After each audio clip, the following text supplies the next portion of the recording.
All right, when he last appeared on our network in early August, this market strategist suggested investors go at least 50% in cash and take risky assets out of their portfolio. Now, you could say, talk about sound advice. Following his appearance here on Fox Business Network, the S&P dropped 8% before seeing a small recovery in the past 2 weeks. Mark Lamkin, CEO and market strategist for Lamkin Wealth Management, is here with what he's recommending now. All right, Mark, we gave you your victory lap, so that's already done with. What are you doing now? What are you shorting? What are you long at this point? You know, right, we're just now starting to dip back into the water, so we're actively adding in the portfolios right now in a couple sectors that may be a little bit unconventional. After a tough August and September, I like high yield bonds right here, J&K, and also senior secured bank loans, BKLN. These things are selling 92 cents on the dollar. I think I can get a 6 to 8% capital appreciation play, and I'm getting paid 5 to 7% while I wait. But corporate balance sheets are strong, so I think defaults are going to stay low here. Mark, I got to ask you though, anything that's the symbol for which is junk, you got to wonder whether it's a buy. You're saying though there was so much panic about whether or not there was any kind of future at all in this market that the panic was worked into the price and it became cheap. Is it still cheap?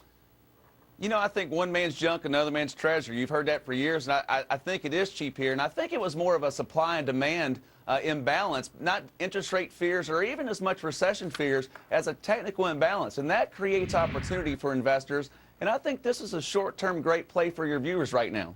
Okay, what else? What do you see in that crystal ball of yours that helped guide you to pretty decent gains and a great call the last time around?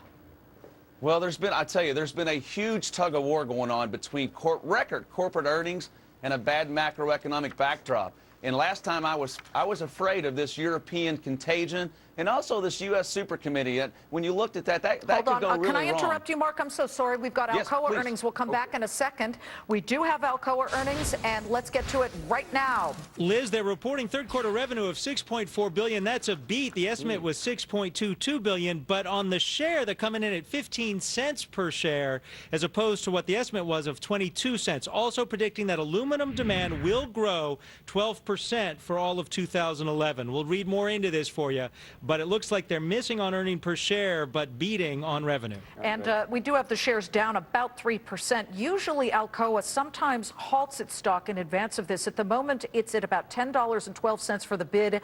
Last trade in the regular hour was $10.30 for Alcoa, David. So a slight move to the downside, but this is being digested. Nobody knows what's going to happen to the world economic future right now. A lot of the bad news has already been priced into Alcoa. So even though they beat on one, they missed on the other. The miss is not as big a disaster as it might otherwise have been because things could pick up in the world economy. Of course, if they don't, Alcoa is sinking. But with a miss like they had, you would probably expect the share price to be going down even further after hours. Adam, you know, when you look at Klaus Kleinfeld's term, of course, he is the CEO and has really grown this company.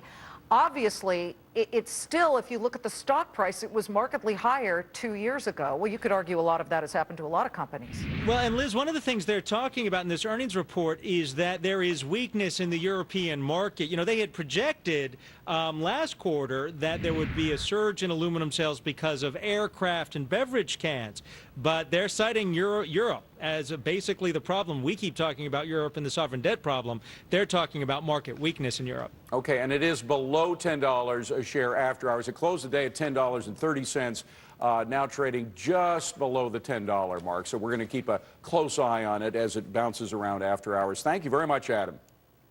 And let's get back to Mark Lamkin. I'm so sorry we interrupted you in the middle of that. No problem. Go ahead with what you were saying, because we were asking you, what else do you see out there? And perhaps just as importantly, what metrics do you look at, Mark, when you're looking to make your forecasts? Well, I tell you, I looked at that systemic risk of Europe, and I think that's coming to a close. I think we're getting resolution there. In the Super Committee about the forced, essentially, austerity here, I think that's going to, I think we're going to get $2 to $3 trillion in cuts there. Once that clears up, we're going all back in. And I think those metrics right now, when you get back to earnings, you mentioned Alcoa, there were 29 companies that reported. 21 of 29 actually beat estimates and only 6 missed. So I think that trend's going to continue. We're going to get back to earnings. And let's face it, we've got record corporate earnings this year. I think this market trades on those earnings. If we get greased and this austerity here at home cleared up, you're going to have a monster Santa Claus rally here, and I think the market's finished as much as 10% up for the year. Of course, Wow. those are very big ifs. They have yet to be resolved on either side of the border. But in August, you were 80%, correct me if I'm wrong, but you were 80% cash back in August. Sir. How much have you taken out of your cash pile and put into stocks? We are now about 60% cash, and over the next couple of weeks, we're going to put as much as 20% back to work based on my belief that this European deal, we're not solution, but we'll get resolution where there's not going to be a meltdown over there. They'll contain it, and at that point, it's all about earnings. All right, he puts his money where his mouth is. Mark Lamkin, great to see you again, Mark. Thanks very much. I'm writing down what he said, 10% rally, possibly a, quote, monster Santa Claus we got it rally. on tape, Mark, so we're going to bring you back. We share the good news and the Please bad do. news about what you said. Thanks, Mark.